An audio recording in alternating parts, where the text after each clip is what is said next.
Il y a maintenant environ un petit peu plus de 4 mois, suite à un petit souci sur mon voilier, j'ai décidé de me créer un pied-à-terre ici en Grèce. Je voulais vraiment quelque chose qui soit à moi et que je puisse avoir un endroit où je peux revenir entre ma vie nomade et justement maintenant ma pseudo-sédentarisation.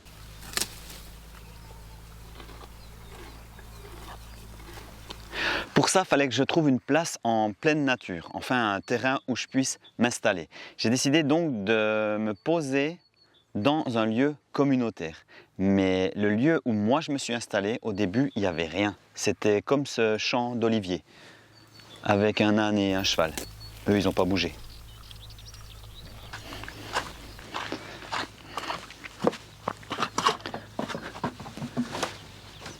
Mon habitat léger, donc une tente en tissu posée sur une plateforme avec une cuisine extérieure. Je n'ai pas encore tout fini, mais le but c'était de faire quelque chose, tout avec du recyclage. Donc en soi, toute cette partie, à part la plateforme, la tente et le toit de la cuisine, c'est uniquement du recyclage. Donc ça m'a rien coûté. Mais bon, j'ai pu faire ça ici, car en Grèce, les déchetteries sont encore à ciel ouvert et on te laisse encore aller chercher le matériel que tu trouves et avoir la possibilité de l'utiliser gratuitement. Donc de 1, c'est écologique et de 2, eh ben, ça te permet de faire un chouette endroit comme ici, totalement gratos. Et dans ce lieu, j'avais plusieurs critères parce que à la base, je veux quand même que ça soit, on va dire, mon endroit pour mes vieux jours. Et étant donné que je ne compte pas sur une retraite ou un revenu d'argent, il fallait un lieu où je sois tranquille, avec d'autres personnes aux alentours et surtout des personnes qui vont dans mon sens, d'où la raison pour laquelle j'ai choisi Diopigadia et cette communauté que je connaissais déjà avant. Un endroit que je peux cultiver pour pouvoir me nourrir, la mer pas trop loin histoire de pouvoir aller pêcher et surtout qu'il soit autonome en eau et en électricité. Le projet en lui-même, donc mon habitation, mon habitat léger, lui il va se modifier petit à petit parce que le but aussi pour moi c'est de revenir chaque année ou de temps en temps ici pour pouvoir améliorer ma maison quoi. En fait, c'est un petit peu comme toutes les personnes qui veulent finir leur vieux jour tranquille, et ben, ils améliorent un endroit pour se mettre bien. Et là, j'ai déjà l'installation électrique et en eau, parce que quand tu veux être autonome, je pense que c'est les choses les plus importantes à faire au début. Salut et bienvenue dans cette nouvelle vidéo.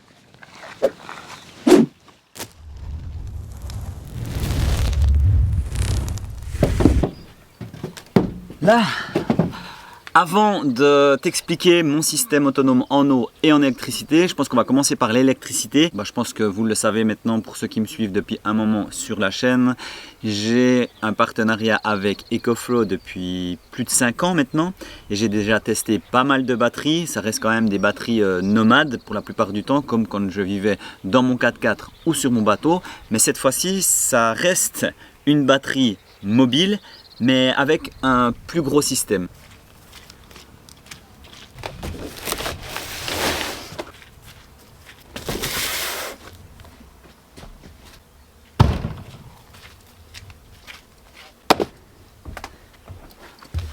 On va mettre un petit peu d'électricité. Un petit peu. Et ce que je tiens surtout à vous dire maintenant, c'est que EcoFlow font des grosses promos jusqu'au 5 mai de cette année. Ils en font souvent, mais là il y en a une grosse avec des remises qui peuvent atteindre jusqu'à 760 € d'économie. Donc ça vaut la peine. Et je tiens aussi à préciser que j'ai toujours mon code promo 5% de réduction sur tous les produits EcoFlow qui est continuellement inscrit en description de vidéo. Mais si tu veux plus d'infos, je te laisse aller voir la description de vidéo. Il y a tout qui est bien expliqué.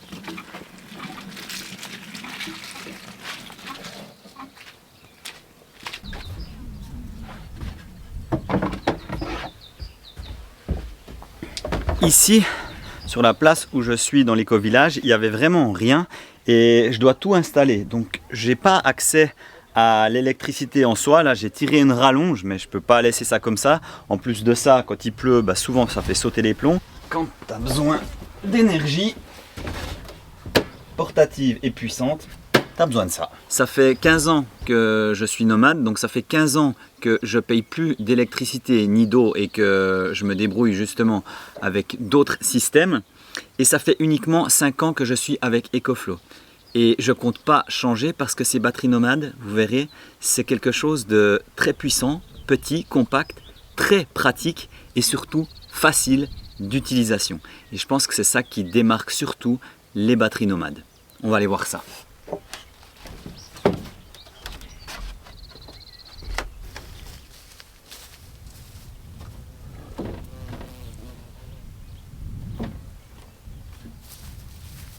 Ce qu'on va faire, on va commencer par ma source d'énergie. Donc pour moi c'est le soleil.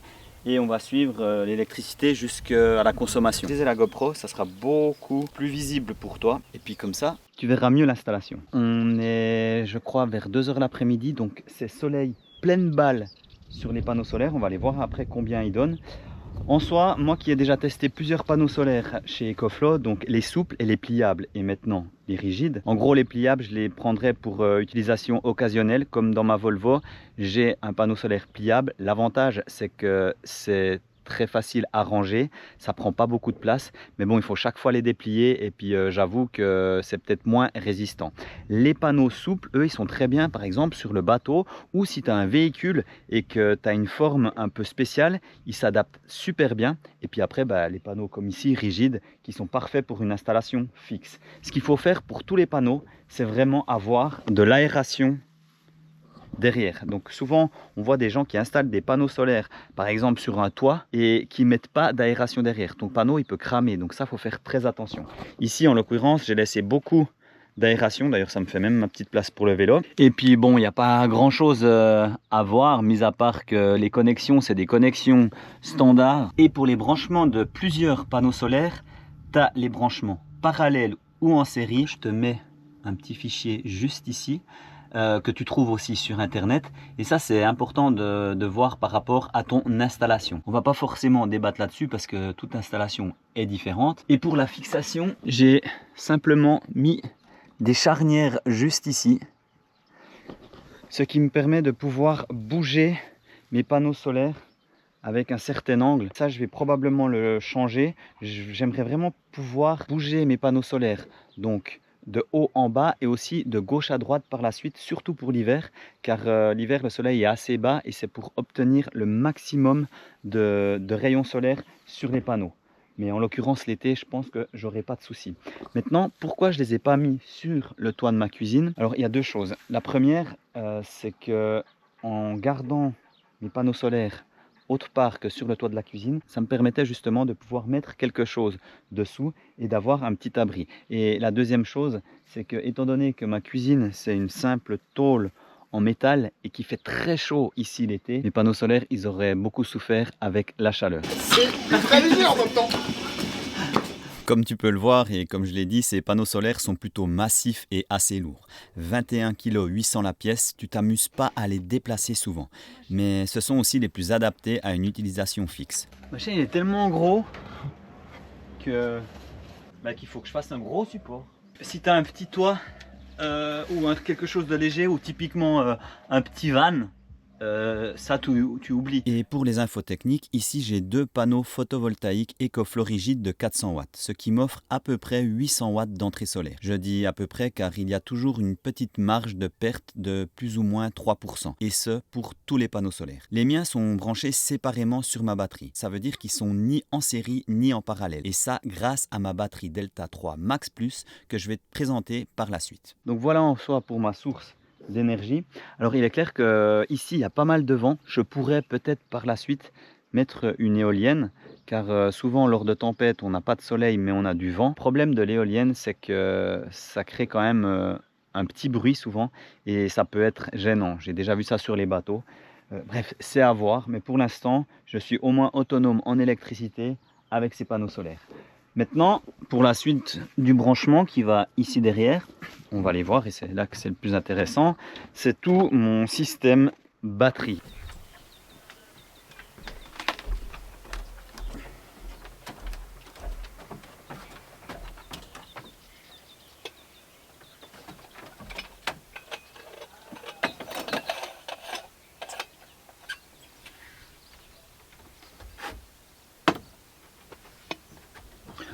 Comme tous les matins, je fais mon café avec l'induction.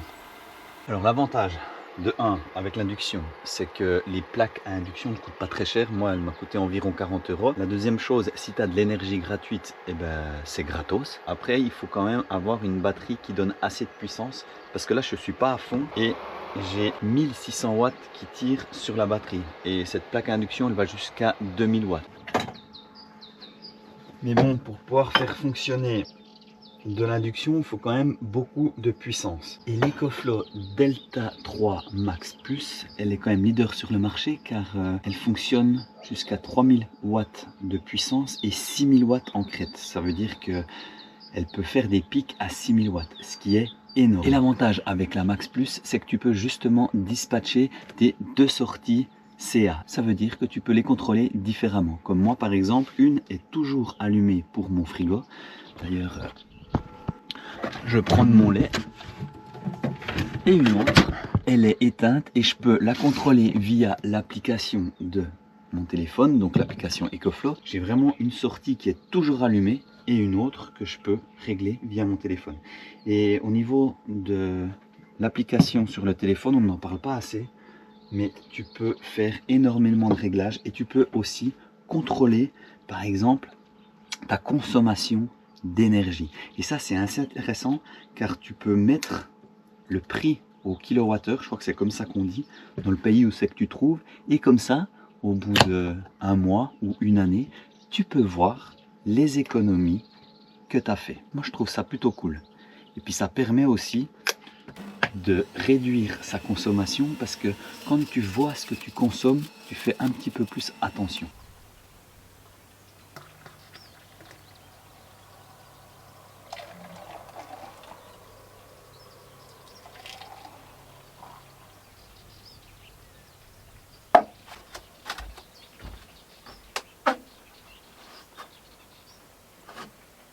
Car pour tout avouer, depuis que je suis nomade et que je n'ai pas tout le temps de l'électricité à disposition, typiquement quand il n'y a pas de soleil, ben ça me permet de prendre conscience de ma consommation, autant en eau et en électricité.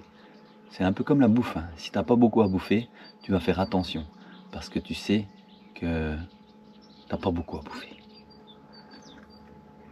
Sauf que de nos jours, maintenant, on a tout à disposition à volonté, à outrance, et du coup, on ne fait plus attention.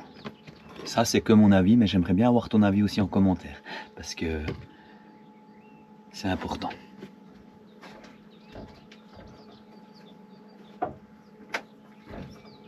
En soi, comme je l'ai dit au début de vidéo, c'est que mon système batterie, il est très simple, car c'est une batterie nomade. Et les batteries nomades, l'avantage, c'est que tu as déjà tout dessus. Je m'explique. Au début, quand j'ai commencé de faire des vannes et que j'ai commencé d'être nomade il y a plus de 15 ans, je faisais avec des systèmes où moi-même je construisais mon système électrique. C'est-à-dire qu'il me fallait une batterie, il me fallait un boîtier MPPT, si je voulais du 230, un convertisseur. Et tout ça, bah, il faut l'acheter déjà séparément, il faut le monter et puis il faut aussi tout calculer. Donc c'est pas donné à tout le monde. J'ai fait des grosses erreurs là-dedans et surtout ça te prend beaucoup de temps et certaines fois de la place. Tu peux pas le déplacer comme tu veux parce que ça reste quand même quelque chose de fixe. Avec les batteries nomades, je l'ai posé, je l'ai branché au panneau solaire et le tour était joué.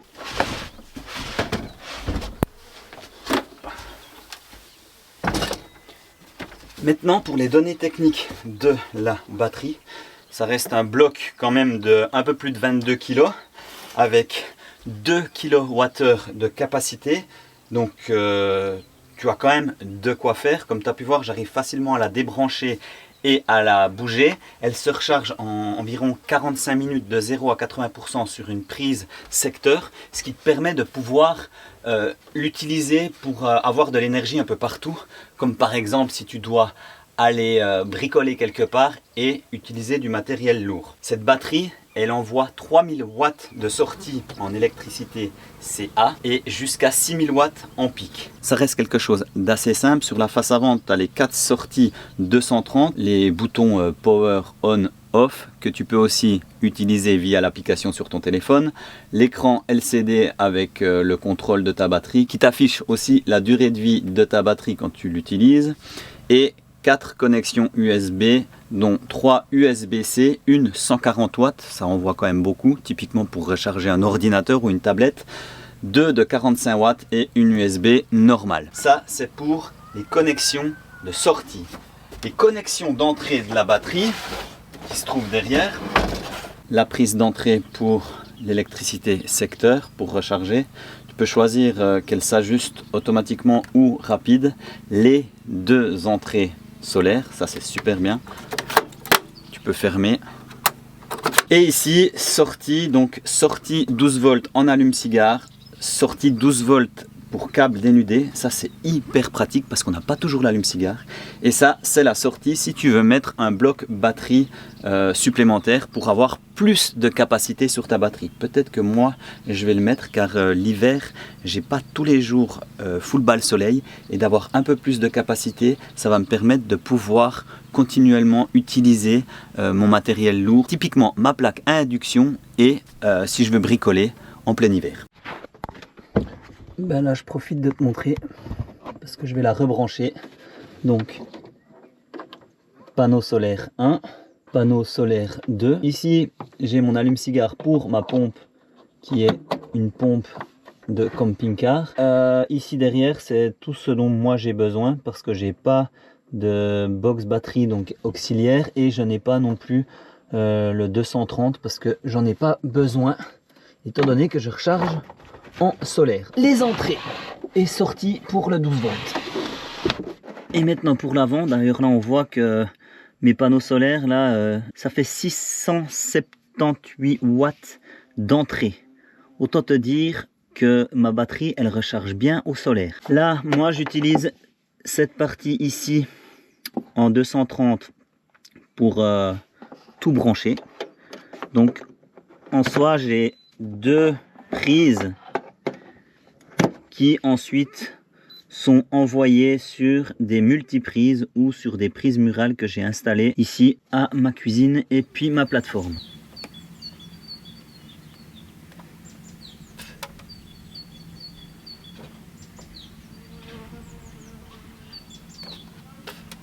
Quand tu fais ça, faut pas oublier d'enlever l'électricité. Là, j'ai mis une boîte de dérivation ici. C'est surtout pour les lumières. Mon EcoFlow, elle a 4 sorties en électricité 230 volts. Donc elles sont divisées en 2. Et ce que je vais faire, je vais prendre un côté pour l'établi, pour utiliser du matériel assez lourd. Par exemple, tu vois, le poste à souder ou des choses comme ça qui demandent beaucoup d'énergie. Et l'autre partie, je vais l'utiliser pour la cuisine. Comme ça, ma batterie EcoFlow elle est bien réglée. Et puis justement, la boîte de dérivation, c'est pour l'électricité où il y a des LED, où il y a des choses qui consomment pas beaucoup. Après, j'ai la prise USB qui vient ici. C'est simplement une rallonge qui vient vers ma cuisine pour pouvoir avoir une prise USB vers ma cuisine quand je veux recharger par exemple ma box de musique ou mon téléphone. Les multiprises que je te disais, donc ça arrive ici. Et puis depuis cette multiprise, ensuite j'ai tiré des câbles pour faire un peu plus propre.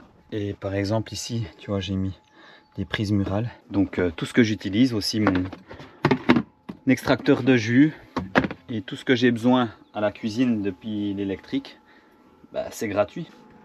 Le frigo EcoFlow. Alors celui-là c'est le moyen, il y en a un encore plus grand et un plus petit, mais c'est vraiment la classe. Ce frigo là, il coûte rien en consommation étant donné que mon énergie électrique elle est gratuite et que j'en ai assez. Et que justement il y a beaucoup de soleil, et quand il y a beaucoup de soleil et qu'il fait chaud l'été, bah, tu es bien content d'avoir un peu d'eau fraîche et de pouvoir mettre quelque chose au frais. Moi qui bois du lait dans mon café le matin, je suis bien content. Et l'avantage avec ce frigo ici, c'est que tu as un compartiment juste là que tu peux enlever, donc tu peux lever ça, tu vois, cette partie-là, je ne vais pas la lever parce que là, j'ai mis le congèle et ça marche. Mais vraiment trop bien quoi, c'est de la balle. Là, j'ai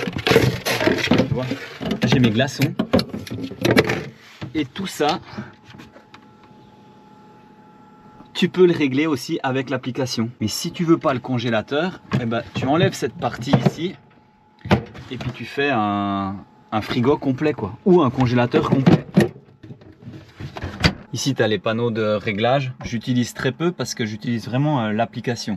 Et aussi pour les personnes qui veulent l'utiliser dans un endroit un peu restreint, par exemple un van, tu peux lever ici et ici. Et ça c'est peut-être un petit détail, mais ça peut être pratique pour des personnes qui n'ont pas forcément de place. Ensuite encore, ce que je peux dire sur ce frigo, c'est qu'il y a la possibilité de mettre une batterie que je n'ai pas, mais tu peux mettre une batterie à l'intérieur du frigo, ce qui te permet de pouvoir le bouger, d'être mobile et de pouvoir l'utiliser, par exemple, je sais pas moi, en pleine nature, si tu vas faire un pique-nique. Et je t'avoue que j'en suis plus que satisfait. Toujours avec de l'énergie gratuite. En gros, depuis que je suis nomade et que j'installe des systèmes électriques avec panneaux solaires ou quand je roule avec mes voitures et que je recharge en roulant, ben ça fait 15 ans que je n'ai plus de facture d'électricité. Donc, je ne sais pas combien vous payez de facture d'électricité par mois ou par an, mais si tu calcules, tu fais ce que tu dépenses par année x 15, ben c'est les économies que j'ai faites depuis que je suis nomade. Et ça, c'est que pour l'électricité. Maintenant, on va passer au système d'autonomie en eau. Alors, ça va être assez simple parce qu'en soi, mon système, j'ai que, pour l'instant, cette arrivée d'eau ici. Mais vu qu'il est installé, si je veux faire une douche par la suite, j'ai qu'à rajouter une connexion et le tour est joué. Mais ce qui est important ici, c'est surtout la réserve d'eau que j'ai. Parce que je suis dans une région de la Grèce où l'été, il peut y avoir plusieurs semaines, voire mois, sans une goutte de pluie. Donc là, l'important, c'est d'avoir une réserve d'eau assez grande. Moi, j'ai opté pour une grosse citerne avec récupération d'eau de pluie. Mais si jamais j'arrive à sec, et étant donné que j'ai pas de retour là-dessus parce que c'est le premier été que je vais passer ici, j'ai la possibilité d'aller chercher l'eau au puits à la ferme à une centaine de mètres d'ici. Et je tiens à préciser que cette région du Péloponnèse, il fonctionne énormément avec des puits. D'ailleurs, la ferme à Diopigadia où je me trouve, eux, ils puisent l'eau dans une source, donc dans un puits. Mais pour moi, ici, à l'emplacement que je suis, ce n'était pas le cas. Et c'est la raison pour laquelle j'ai fait une cuisine avec un toit pour récupérer l'eau de pluie. Pour mon système en eau, j'ai ce bac de 2000 litres qui me permet de récupérer l'eau du toit qui est juste ici avec un système de gouttière, donc quelque chose de très simple. L'important, c'est vraiment d'avoir une grosse capacité, en tout cas pour moi ici, parce que comme je le disais, l'été il peut faire très chaud et on peut avoir plusieurs semaines, voire mois sans eau. Donc 2000 litres pour ma consommation personnelle, en sachant que je fais attention, ça devrait le faire. Ce système en soi, une fois qu'il est installé, si je vois que je manque d'eau, j'aurai qu'à rajouter une citerne à côté pour avoir une plus grosse contenance. En sachant que cette citerne de 2000 litres, s'il pleut beaucoup, en 2 voire 3 jours, elle est remplie avec un toit d'environ 4 mètres sur 4. Donc tu vois que ça va relativement assez vite. Comme je dis tout le temps, c'est vraiment la capacité d'eau que tu as qui est importante. Et ça, c'est de nouveau de la récupération parce qu'en fait, cette citerne, il l'avait autour de la ferme et je l'ai récupérée, comme un peu tous les tuyaux et tout ce que j'ai trouvé. À la base, j'avais mis une pompe de maison, donc une grosse pompe qui envoyait du steak, mais finalement, ça me servait pas à grand chose étant donné que mon habitat DG est assez petit. Et surtout la pompe que j'avais mis au début, elle consommait 400 watts, ce qui est énorme. À comparaison, pour te montrer un exemple, ici à Dio, ils ont le puits, là. Et du coup, ils ont ça comme alimentation en eau qui arrive ici avec une pompe comme ça. Donc tu vois, c'est vraiment un système comme à la maison, quoi. Mais ça consomme énormément et c'est le système que j'avais installé au début. Et quand j'ai vu la consommation, bah, j'ai tout de suite changé. Là, j'ai opté pour une pompe de camping-car en 12 volts qui va très bien sur ma batterie comme tu as pu le voir avant et qui consomme environ 30 à 40 watts. C'est 10 fois moins qu'une pompe de maison. Pour te montrer un petit peu mieux, système très basique. Donc l'eau elle arrive ici. J'ai une vanne que je peux fermer, ça c'est important. Par exemple, si une fois tu dois faire une réparation à ta pompe ou que tu as une fuite, eh ben, au moins tu peux couper l'arrivée d'eau de la citerne. Et ça c'est assez important. Un tuyau qui arrive à ma pompe avec le branchement 12 volts qui va à ma batterie. Tu peux voir que c'est une pompe vraiment d'une marque de camping-car en 12 volts, 1,5 bar 7 litres minute. C'est pas énorme, mais tu verras, j'ai largement assez de pression. Je vais aller allumer l'eau et tu verras le bruit qu'elle fait. Là.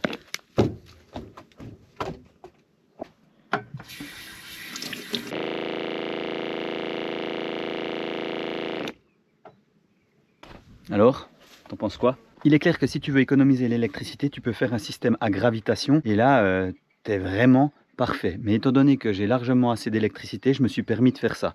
Donc en soi, ici, la citerne de 2000 litres alimentée par le toit avec la pompe qui part ici dessous. Alors ça arrive ici derrière avec un petit meuble récupéré encore à la déchette. L'évier est récupéré à la déchette et le tuyau d'arrivée est ici. Enfin, c'est une installation très simple. Et je vais te montrer la puissance de l'eau. Tu vois, j'ai largement de quoi faire. Maintenant, la question, je pense qu'on va me poser, si j'ai un filtre. Alors, l'eau qui coule du toit, en soi, j'ai un gros filtre pour tout ce qui est feuilles ou choses comme ça. Après, c'est quand même de l'eau de pluie, donc c'est pas l'eau du puits et elle est relativement propre. Il y a un petit peu de terre, mais souvent elle se dépose au fond du bac et j'ai un petit filtre à l'entrée de la pompe pour pouvoir protéger la pompe. Et après, je n'ai pas de filtre. Ça sort directement du robinet. Mais cette eau-là, je la bois aussi parce que j'ai un filtre ici, donc à particules, à fines particules, à gravitation. Donc c'est simple, tu mets de l'eau dans cette poche et puis ensuite ça coule et l'eau elle est filtrée et elle finit ici dans ce petit pot. Et ça, c'est mon eau pour boire. Donc en soi, j'utilise l'eau pour faire la vaisselle, pour boire. Et après, je vais aussi l'utiliser pour ma douche. Mais ça, j'ai malheureusement pas terminé sur mon emplacement. C'est mes prochains projets. Mais j'ai hâte de te les montrer. Enfin, voilà pour mon autonomie en électricité et en eau. Mais ce que je voulais vraiment retransmettre ici dans ma vidéo, c'est vous montrer que finalement, par exemple ici en Grèce, comme on nous laisse aller encore dans les déchetteries, il y a encore des déchetteries à ciel ouvert, ça nous permet de faire beaucoup de récup et de construire quelque chose qui est de un écologique parce qu'on reprend du matériel, mais aussi gratuit.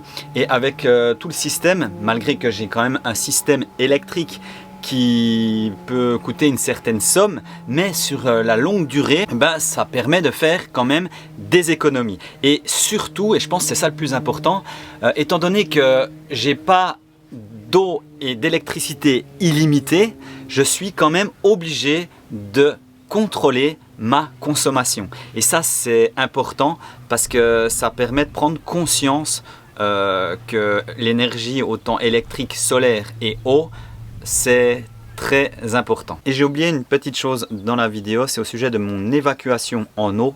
Étant donné que j'utilise uniquement des produits naturels, ça part directement sous ma terrasse. Et par la suite, je compte faire un tuyau qui partira dans mon jardin.